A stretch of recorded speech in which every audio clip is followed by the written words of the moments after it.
Hi, my name is Noelle Dodge, and I am the creator of Breakout Not Down, also known as Bond. And one of the chapters in the book, and one of the sessions in our weeks, is laughing at anger. And anger is like, right now, if you look at the state of the world, the state of our nation, um, you're seeing a collective energy of anger, and there's a collective consciousness around a certain topic or topics that kind of entice anger. And anger is it's said to be a secondary emotion, but truly it's a behavior because anger stems from the main emotion of hurt or the main emotion of fear or a combination of the two.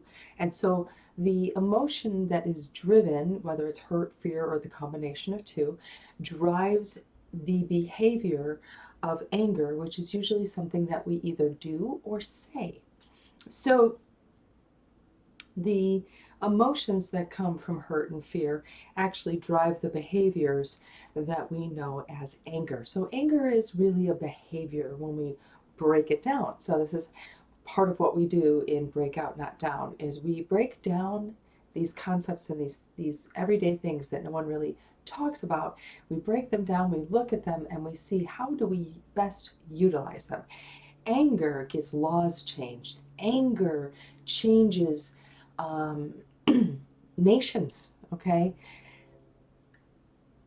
But it's how anger is used and how it is executed. Jesus flipped tables and called the Pharisees whitewashed tombs, okay?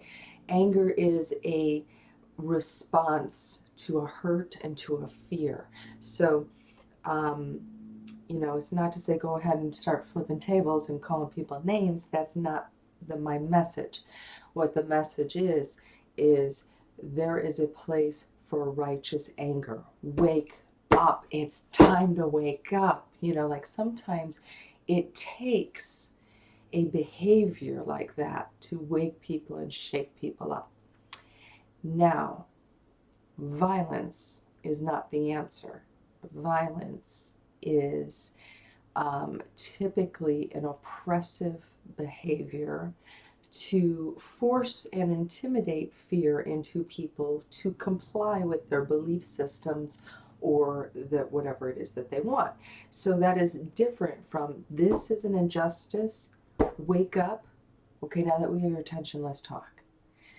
Is very different from we're going to keep flipping tables, name calling, whipping at people, hurting people, killing people, stealing, lying, cheating until you comply with what we want. Two completely different things. So when you break it down and you look at it, you have to ask yourself, what side of the argument do you stand on? And it comes down to a very important choice of who is supporting what behavior. And then is that how you want the country to be led? Do you want the country to be led by people who are choosing the behavior that is violence until you comply? And let's take away your guns. Let's take away your rights. And if we don't like what we say, let's censor you. Or preserving your right to the Constitution. It's a choice. It's not personal. There should be no emotion. It's not a popularity contest.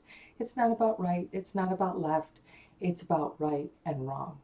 It's about a spiritual war where people are turning on their families, where children are in sex trafficking and people are ignoring it, if not participating in it. So it's time for us to take a stand, and that starts with examining what side of anger are you on? What does your anger behaviors say about you? And start the change right there. Have a good one.